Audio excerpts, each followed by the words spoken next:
Timbi abasajja basula batambula basula basamira basala emisayi gy'abantu okubanga babeeza obugagga ne temanje bazijja. We twogerera olunaku lwa Sunday omumpembe yeyita General Salim Sarakanda naho Guri George ali maziga agayiriri. We twogerera nga kabite we omukyala Jovia Sale ali mabega w'emitayimbwa emikono gigitawemera ntungo.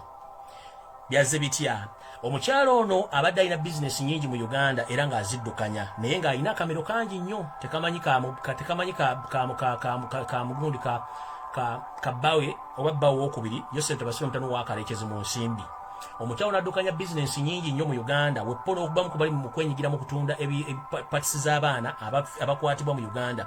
Njala babikira oba bategeeza government y'omumpembe Yosef Basiro mutano wakalekezi eri mbuzibu butya. Nga ne muganda we Salimu Sale we twogerera ali maziga agayiriri nti mukyala we Jovia Salimu Sale mukwate mu ggwanga erya China nga bamutadde mu komera olw'ensonga zino z'engendo bamenyera wammanga. Kwate kalaamu.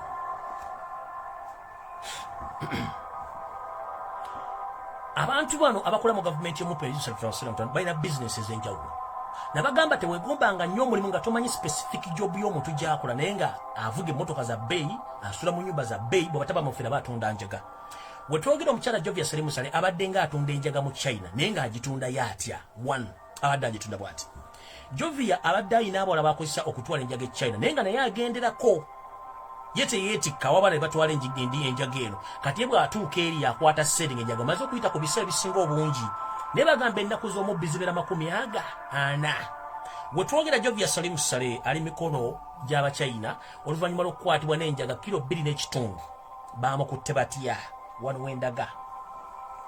Omukyala Jovia Sale akandwa naho omukyala ono ku lunaku olw'okutaano ng'agula tiketi ne muwala gwe baali bakozesa emirimu gy'okutambuza enjaga nga bagenda kwolekera eggwanga lya China okutwala enjaga yaabwe. Enjaga eno Jovia yagitisse omuwala ono naye omuwala ono ndoza abaddeko n'ekifuirizo kimugamba olina okwetaasa ng'obudde bukyali. Omuwala ono alina engeri gye yakozeemu akakodyo n'afuna passport ya mukama we Jovia n'agyokyamu photocopy n'agisigaza nga Jovia takola kinga Jovia tamanyi. Balinnya ku lw'omukaaga boolekera eggwanga lya China ng'omuwala bamuwadde luggage ey'enjaga ne Jovia kwali bagidde ku nnyonyi emu nga balinnya okutuuka e China. Batuuka ku Beijing International Airport nga bakola checking in. Mu kucheckinga in emigugo gijja wali kumbe Abachina bategedde dda nti ku nnyonyi eno kuliko omuntu bwati ne bwati yazze n'emigugu girimu enjaga nga bamuyita nga mugamba nnyabo gwe gundi nti yenze nti ensawo eno mulimu ki nga omanyi babakutte mukyanga babikula ensawo nga mulimu njaga ng'omuwala bamuteeka ebbali ng'omuwala bagamu n'ansonyiwa nze mugugu si gwange neetisse mwetiske waliwo mukama wange tuli naye wano ku kisaawe yantisse muga mukama we yaani. Omwana ng'akwata mu nsawo ng'ajja fotokopi ya Jovia Sale ng'agiraga Abachina ono yabadde ali naye akola agenda ku checking out nga bazingako ekisaawe nga bamuzza nga bamugamba nnyabo batugambye gwe nannyini mugugu guno era obujulizi bulaga nti gwe bosi w'ono omuwala nga Jovia talina kyasobola kwewozaako kubanga yadde asobola omuga nti nze simumanyi naye ng'omuwala alina fotokopi ya Jovia ya passport. Omuwala olwadde passport ya Jovia Sale nga bakwata Jovia Sale n'omuwala nga bakuba mabuusu nga bateeka mu kkomera. Museveni ne muto badde bali awo nga bali kaca yakola eggulo ng'atega babagumyosa nguvudde nga bakubira essimu nti munnaye eno mukyala wammwe kawedde bamukutte ne kilo 2.5 ez'enjaga ku kisaawe ekya Beijing International Airport.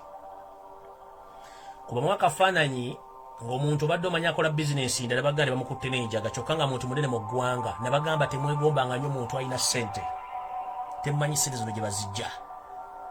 Temwegombanga muntu alina ssente temumanyi ssente ze bajja. Museveni kwoli, Salimu Sale kwoli, SFC kweri, Iso kweri, Semwayi kweri, Grace Akero kwoli, mwenna mbalaba kwe muli kuno.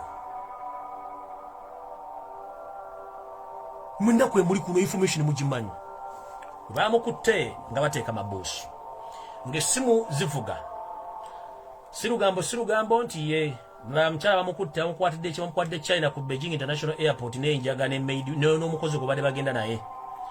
Salimu Sale nga gamubuguma nga ne weyitiye musalako olubuto era omwogera olubuto lwakendedde n'entegera yakendedde kubanga jjukira Jovia ye mukono ogwa ddyo eri Salimu Sale mu bizinesi n'endowooza na buli kimu kuba yalinga ng'esiriba ye eya bizinesi obulamu bwe. So wetwogere sazino Jovia ali mabusu naye kyentegeddeko luvannyuma nti Museveni ali mu kuba amavi ne Salimu Sale okwogera n'abakulembeze b'eggwanga lya China n'abamu okulaba nti omukyalo ono bamuggyako emisanga tesi bagiteeke ku mwana omuwala oli ono bamute akumuwe bwabo bwe. Kino nno kikyagaanya okukkirizibwa olw'ensonga etteeka lya China liri kkiriya nnyo kasita bakwata n'enjaga eyakwawula beesiridde. Naye nga mumanyi nti gavumenti y'Abachina naye terimu baffere balwadde watukungu babaga nti bagoberera amateeka naye munda kiba kirala nnyo. Era kyandiwalirizibwa Museveni okukkiriza okuwa Abachina ebintu by'otamanyi bungi okusekiwinga mulamu we Jovia Sale. Era kino kitegeddeko nti bali mu nteekateeka ekkiriziganya n'Abachina at least babeeko omutemwa gw'ekitugu obawa kyetutamanyi kye bagenda bawa in return okusevinga Jovia Sale Musale. But remember sometime back there are so many Ugandans who are rotting in jail in China, and some of them they were killed some time back. Nobody cared about them. But as I've been telling that these people, they care about their families.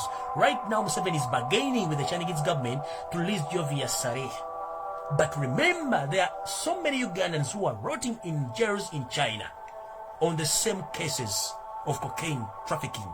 But as we speak right now, Jovia Sale, she was arrested on Sunday at Beijing International Airport. But after Museveni receiving the news and Salim Sale, now they're in contact with the Chinese government and Chinese authority to release Jovia Sale.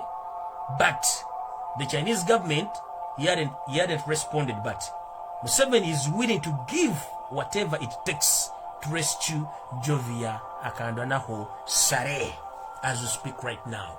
So, they care about their families. They don't care about Ugandans.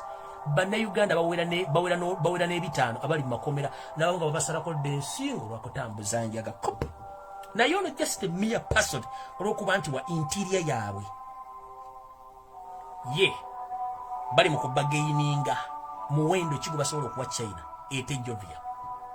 Naye you never know, nze sibasaba mu batumwe tubagamba we don't play for you okubanga mwine ebizibu kubanga we are fellow human beings. Teriyagaliza munne kibi ne tubagamba the same pain you feel eri abantu bamwe bafunye obuzibu njagala the same pain bamufiiringa eri bannayuganda kuba ba taxpayers money bebasasula emisolo mukidnapping abana babo ne mbatta mulemedde mu gavumenti nga mula gavumenti egenda kusabira engenda kugwa economy ekwa mulemeddeko kubanga mufa kwakediza mmwe mufa ku mmolo zammwe mufa ku biki temufaayo ku bantu balala nedde mubakwata akantu kamukambwe kati nemuwulira nga mufa kati muli obuddalidali basiiwa muli amatu gabawanvuye muwulira